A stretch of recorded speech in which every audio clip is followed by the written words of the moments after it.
for being here today. There is a lot to share. It's like every year that I talk in the same event, there is more to share. There are 7 years now, and 7 years is a long time. If somebody was born the first day of the war, he's in the school now, second grade maybe.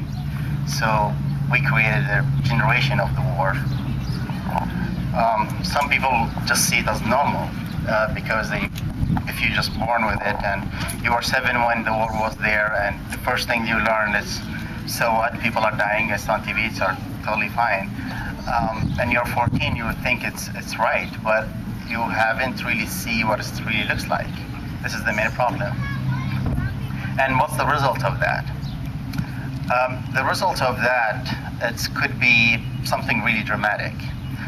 When I was in Iraq, 3 years after the war, I came here, and what I saw there, it was devastating. It's a war zone in the streets, in every single city, in the major cities, Baghdad, everywhere. You can't travel from anywhere to anywhere without 50%, you will never come back. And it's small trips, just from here to New York, kind of thing. So I have encountered a lot of soldiers. I've met them, I've seen them getting shot at, I've seen them shooting at people, I've seen them doing everything. And one of the things that I've seen is when a car bomb goes off or a fight happens, and then you come to the street and you see an American soldier buddy and an Iraqi buddy, you can't tell who is who. All what you see, 2 dead people. That's all what you see. And at some point, I had respect for the soldiers. I meant the whole system that's protecting their country. Not really protecting their country, because I don't believe that Iraq was a threat at all. But I believe that it's their interest. They want oil. They don't have oil. They go steal it. At least they are taking care of their people. That's great. That was for a while my idea there. When I came here, I saw the story from the other side. And I saw that actually the American economy is going down. People here are not getting taken care of. I've seen homeless people on the street while the food costs $1 to buy McDonald's or whatever. And I was shocked. So I was thinking, like, who is the beneficiary of all of this? There are billions and billions of dollars have been spent there. So the Iraqis are dying and their country is in ruin, and the Americans are hungry and they work all day long just to get the ends meet. So who is actually the beneficiary of that? And when I looked deeper in the system for the last 4-something years, I saw the beneficiaries. There are people has numbers in the banks. They don't know how much they are. They can't even count them. You can't put them in a check. So those people all of us are working for them. As Iraqis, we are there, have to be the victim, and you Americans, there has to be a victim. But so their interest is, if I am having 2 people fight each other, the first thing I will do will make sure they will never talk to each other. That makes a lot of sense, right? So when I came here, I thought that first thing that I want to research is, are we Iraqis and Americans are natural enemies? So like, lions eat sheep or whatever. So that's very natural. Everyone thinks it's natural. I don't know about that, but whatever. So when I came here, I tried to find the enemies, like what they look like. I talked to like thousands and thousands and thousands of people, and I never found one enemy. For my first year here, I had in my keychain 18 keys for 18 houses. I can go to any one of them anytime I want. And I couldn't find the enemy.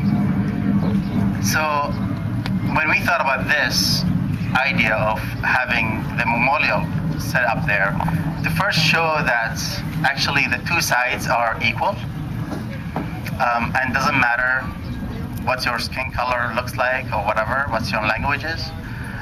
And we tried to show that actually there's a conversation that happens between Iraqis and non-Iraqis, and if we put hand in hand, we'll know that actually the ones that make us fight each other is somebody else, and it's not in our interest to fight.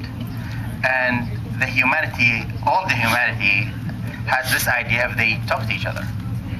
Like, how many times you have seen an Iraqi guy actually? Right? Wherever I go, people think I'm Mexican. People don't know what Iraqi look like, right? So how come that we are fighting a country for 7 years and we don't have like one Iraqi movie shown on TV to know what those people look like? So if we see them, we just hackle them and take them to jail, right? So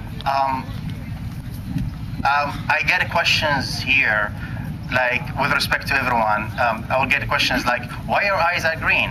Iraqi is supposed to have like black eyes. And I'm like, where do you learn that? Which school taught you that? Right? So if you get to the basics of that, you will see like how much there's ignorance in there in both sides.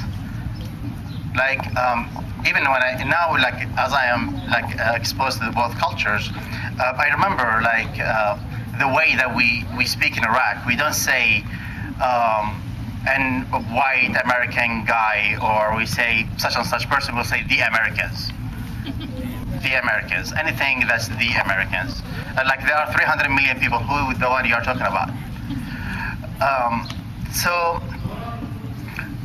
from my experience, I think that if we get the language together first, maybe that will help a lot. If we get ourselves educated outside of what they try to educate us with. I have seen things here, it's ironic. It's like I will watch a movie and it's supposed to be like an Arab terrorist there, like 3 of them, right? And they will like attack, and actually they are speaking Persian. And I'm like, why those Arab guys don't speak Arabic? What's the problem? Or the most rugged one that was Syriana movie, for example. It has the translator speak Persian and the terrorists speak Arabic. And George Clooney, he makes up his own language, right? And I'm like, and they're supposed to be Arab terrorists. He's going to go and blow them up, right?